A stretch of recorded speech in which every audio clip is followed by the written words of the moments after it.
Calculate the molar mass of the following substances: ethyne, sulfur molecule, phosphorus molecule, hydrochloric acid and nitric acid.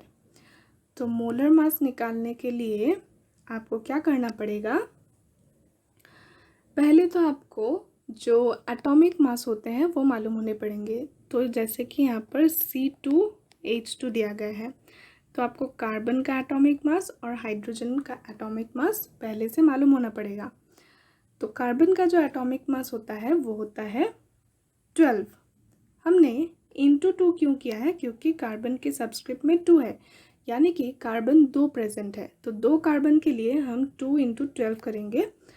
Then hydrogen का जो atomic mass होता है वो होता है 1। तो हाइड्रोजन भी 2 है, तो इसीलिए हम हाइड्रोजन के लिए भी इंटू 2 करेंगे 1 के साथ, और हम इन दोनों के एटॉमिक मासेस को प्लस करेंगे। तो इनको प्लस करके हमें मिलता है 26 ग्राम, जो कि है मोलर मास। ठीक है। सिमिलरली एसिड के लिए देखिए आप, यहाँ पर सबस्क्रिप्ट 8 है, यानी कि सल्फर 8 है, 8 एटॉम्स ऑफ सल्फर प्रेजेंट है। तो 8 × एटॉमिक मास ऑफ सल्फर, जो कि होता है 32, तो हमें मिल जाएगा molar mass of acid. Similarly molar mass of P4, क्योंकि P4 है तो 4 से हम फोस्फोरस का एटॉमिक मास इंटू करेंगे, तो हमें मिलेगा मोलर मास 124 ग्राम। सिमिलरली HCl के लिए हाइड्रोजन और क्लोरीन का आप जो एटॉमिक मास है वो ऐड करिए, तो आपको मिलेगा molar mass of this compound.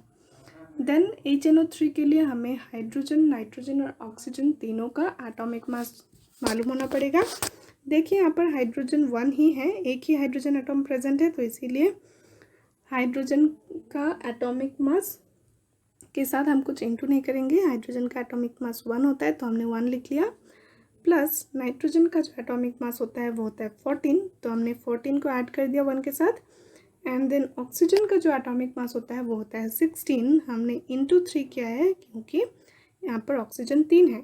तो हम जब तीनों को ऐड करेंगे तो हमें मिलेगा molar mass is equal to 63 grams. ठीक है।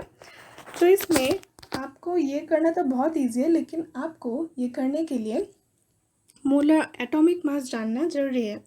तो अगर आपको एटॉमिक मास याद नहीं रहता तो आप ऐसा कर सकते हैं, क्योंकि हमें सभी को तो एटॉमिक नंबर याद ही रहते हैं।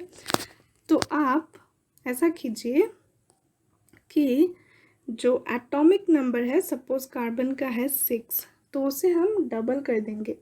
तो डबल करने से हमें मिलता है कार्बन का जो एटॉमिक मास 12, यानी कि एटॉमिक नंबर का जो डबल होता है वो होता है हमारा एटॉमिक मास। ठीक है। लेकिन ये मोस्ट ऑफ द केसेस में होता है, लेकिन हर केस में नहीं होता। मान लीजिए क्लोरीन का एटॉमिक नंबर होता है 17, लेकिन जो इसका एटॉमिक मास होता है वो 34 नहीं होता। इसका जो एटॉमिक मास होता है वो होता है 35.5, यानी कि ये 34 के आसपास तो है, लेकिन 34 नहीं है, 17 का डबल नहीं है।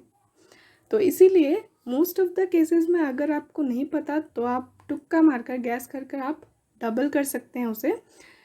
The most of the cases में वो करेक्ट ही होगा, आप अगर एटॉमिक नंबर का डबल करें, लेकिन हर केस में एप्लीकेबल नहीं होगा। तो किसी किसी का आप याद रखें तो अच्छा है।